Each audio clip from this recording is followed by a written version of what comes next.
Okay, beautiful.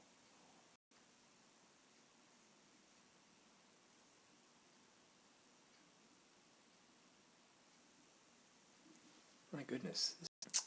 Um,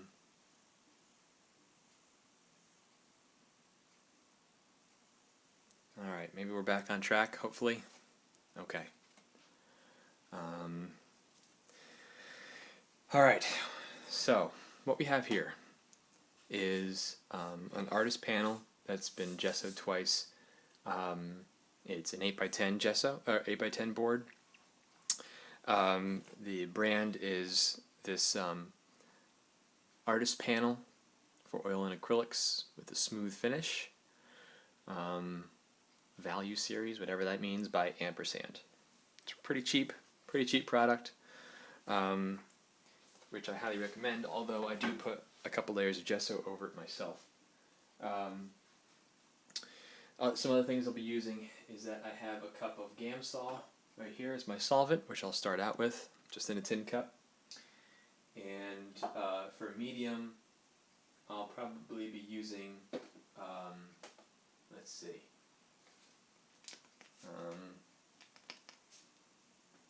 I guess for simplicity's sake, I'll just use this, just the Artist Painting Medium by Winsor & Newton. There's no recipe, just using that, because I really don't have anything special I want it to do. In terms of drying time, I just want it to be kind of, to give my paint some juice. So, I'll put on my gloves. It's these just tattoo gloves, and I'll be using these Rosemary & Company long flats and long filberts, and also these silver bristle-on brushes, mostly flats. And then for my palette tonight, I wasn't really sure what I was going to do. I was trying some things out, but I think what I'm going to do is I'm going to search in my bin here. I'm going to start with the Chromatic Black by Gamblin. It's I can't really tell the difference by my eye between like Mars Black and Ivory Black, but Chromatic Black usually appears to have more, I don't know, more blue in it, I guess, when it's thinned down, so that'll be nice. And then a color that I've never used before, but I think it's a good opportunity to do, is the Cadmium Orange Deep by Gamblin. I've never used it. The tube is still full. I rarely find a use for orange, but I think in this palette, I think it'll be useful. So it's Cadmium Orange Deep. And then for my last color, I'm going to use this Titanium White by Michael Harding. I like Michael Harding paints, and I use them whenever I can. So that's a pretty simple palette right there. Chromatic Black, Titanium White, and Cadmium Orange. I'm going to see how many different colors and tones I can kind of draw out of black and white plus one color. Kind of like I was looking through my Dean Cornwell book, and kind of getting inspired by the palettes that the old illustrators had to use because of the printing process. And so they did it because they had to, but I'm doing it because I'm choosing to. The photo reference that I'll be using tonight is this one. I hired this model to pose for a different job, but I had her pose for some other shots as well, and this is one of the leftover shots. I'm hoping you can still see me. It says the stream health is not very good, so I will just start and see if this is going to be a live stream or if this is going to be a time-lapse video. So I have my my palette right here. I'm just going to squirt a little bit black on there. And you might hear my son on the monitor kind of fussing around, and if he does start to cry, I'm going to have to call it quits, but such is life. We got some Cadmium Orange. Notice that I have a palette that I wipe clean after every day of painting. I'm not one of those people who put their palette in the freezer, although you can do that. I like to start with a clean palette every day. It's a little bit more wasteful, but I think better when I have to start with a clean palette. So.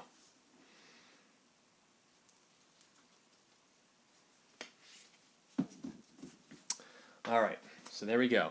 Simple as that. The first thing I'm going to do, and I'm going to load up my brush, this silver bristle-on brush. And I think I'm going to just... That's my cat. She startled me. Start with a warm mixture of the black.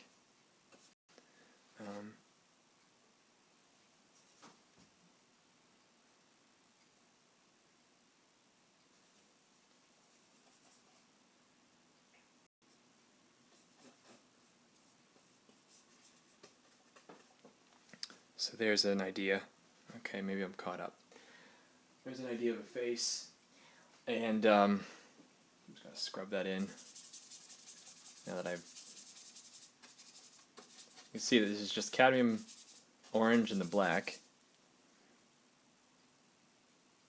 Can you talk more about photo reference? Okay, I am getting a question about photo reference. I did hire this model. I don't always hire models. I tend to use my family and friends. But often I find it's more successful if you hire a model because they kind of know what they're doing. And you can also pick and choose race and gender, and you're not kind of at the whim of whoever you can find. And whoever you can find, if they're not artists or not models, they tend to be a little bit stiff. And so I like to hire models because they kind of know their best angles and they know how to strike a pose and are not really self-conscious. I've never had one sign a release, although if I probably should, because I haven't had any like high-profile gigs or anything. So, but usually I don't hire real professional models, just kind of like semi-professional, I guess.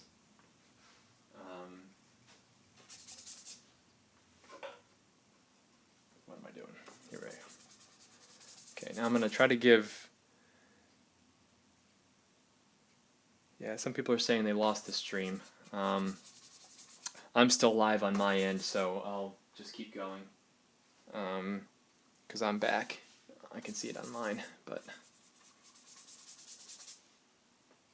Apologies that this has not been a real good start to the streaming, but apparently it's some sort of internet thing, so I can't really control that.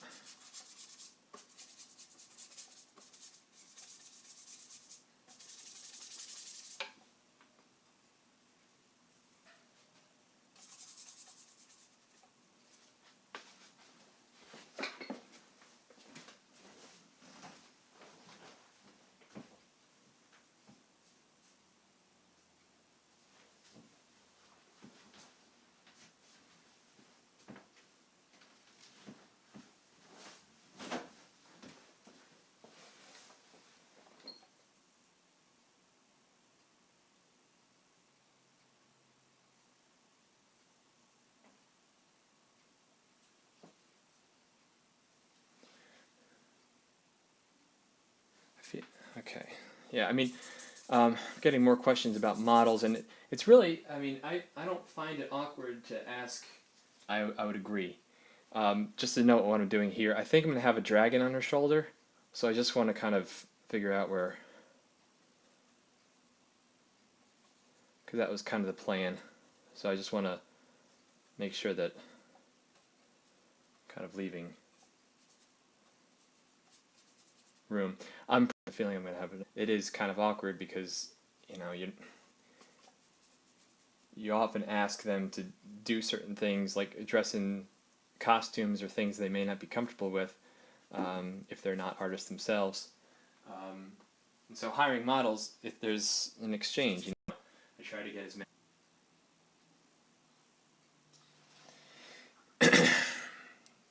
Someone said, what are the odds of subscribing today and then catching a live stream? Well, the odds are pretty bad because this is only my second live stream. Okay, so next thing I'm going to do,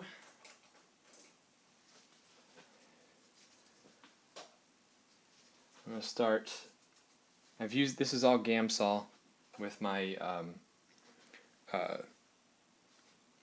with the color, so I can just have it always on hand as I'm mixing color. So,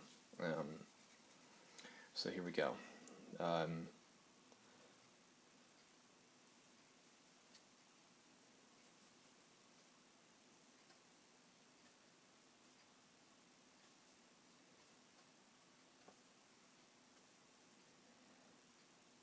chin, her neck. I'm going to draw this a little better. You can see that this is kind of a warm color, the black and the orange together, and then I'm going to go cooler by adding the white, because the black and the white together are going to, if against this mixture, are going to be appear blue. So now it's just a matter of working cooler. Alright, let's start adding that white. I'm going to try to block out the colors as best I can based on kind of guesswork about where these things are going to go. And I can add just straight white at this point.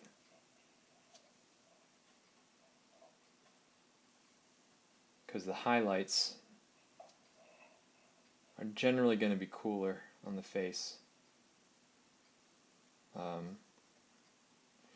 You would think that having it in sunlight would make the highlights, especially on a cloudy day.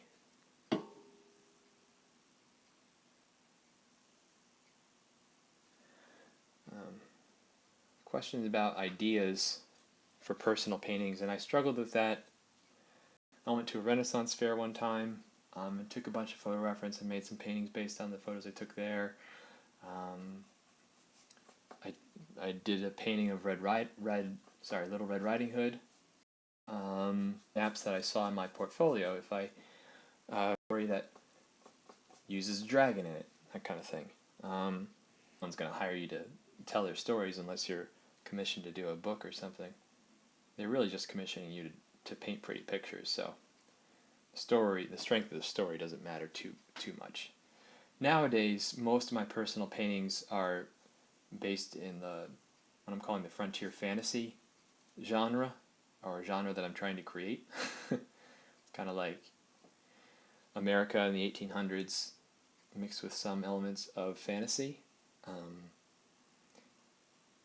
So that's why you'll see a lot of my dragons look closer to birds than dragons, because I hate painting dragons. They're popular. I hate painting them, so I'm trying to make them as close to birds as I can.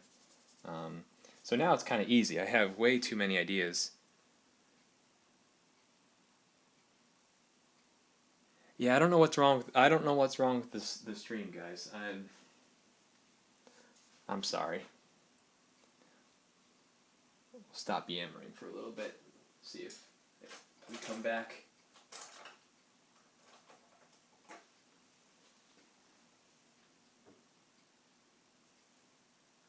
Okay, you missed the answer to the question. That's not a problem. I will talk about it again.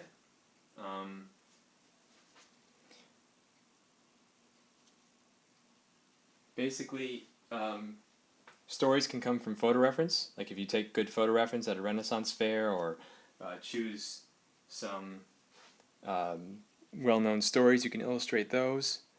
And you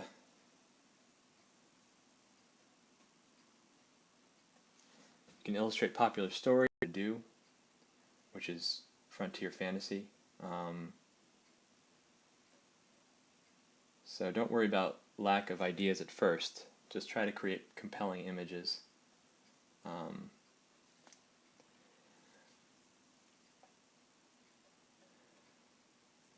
um,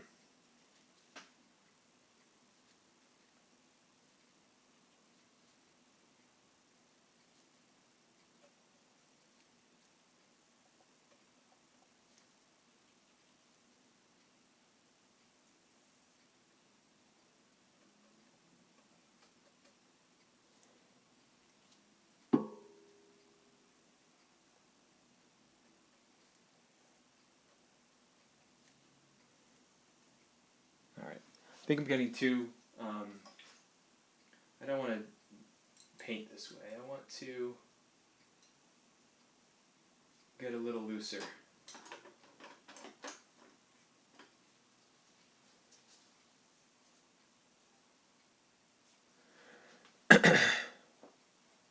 Okay. So this is just straight oil painting right from the tube. I am occasionally at this point the Gamsol gives it enough juice that I can basically just pull it down straight from here. But if I need it to have juice, I'll just dip my brush in some medium and juice it up a little bit. But right now it's just straight from the tube. All right, so we're gonna do something a little different here. I want to start just painting without worrying about likeness or anything else. So I'm just going to throw a wrench into it. Clean off this brush.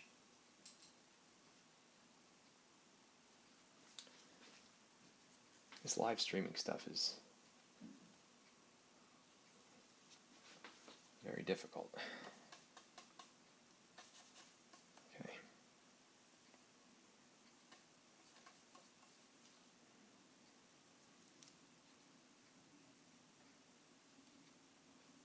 Throw a lot of paint on here and do it more from instinct.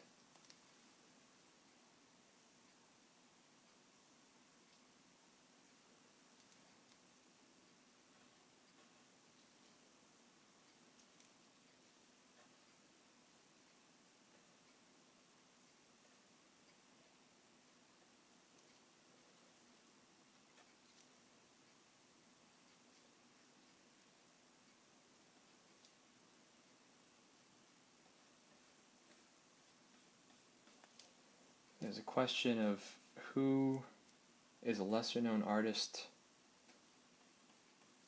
that inspires me. I guess it depends on what you mean by lesser known. Because I'm not really a huge student of art as much as some people.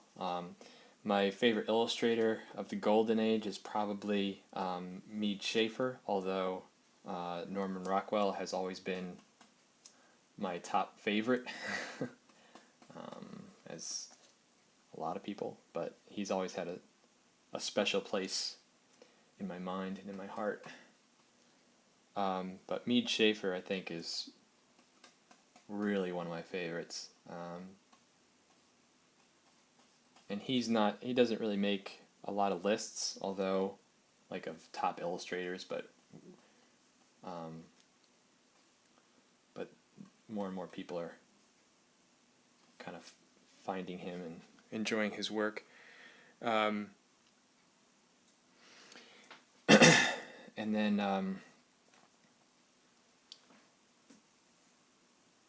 then currently, there's a lot of artists that I feel are kind of underappreciated.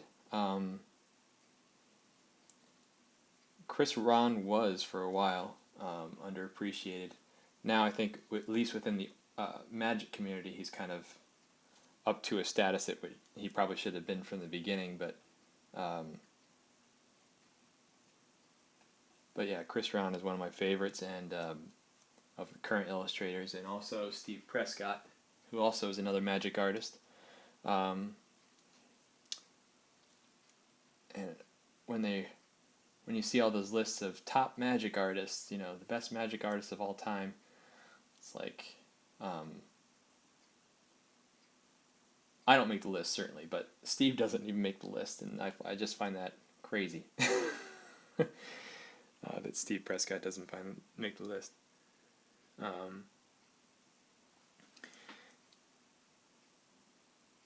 But there's always people that just pop up in the illustration field in our small community that just make you kind of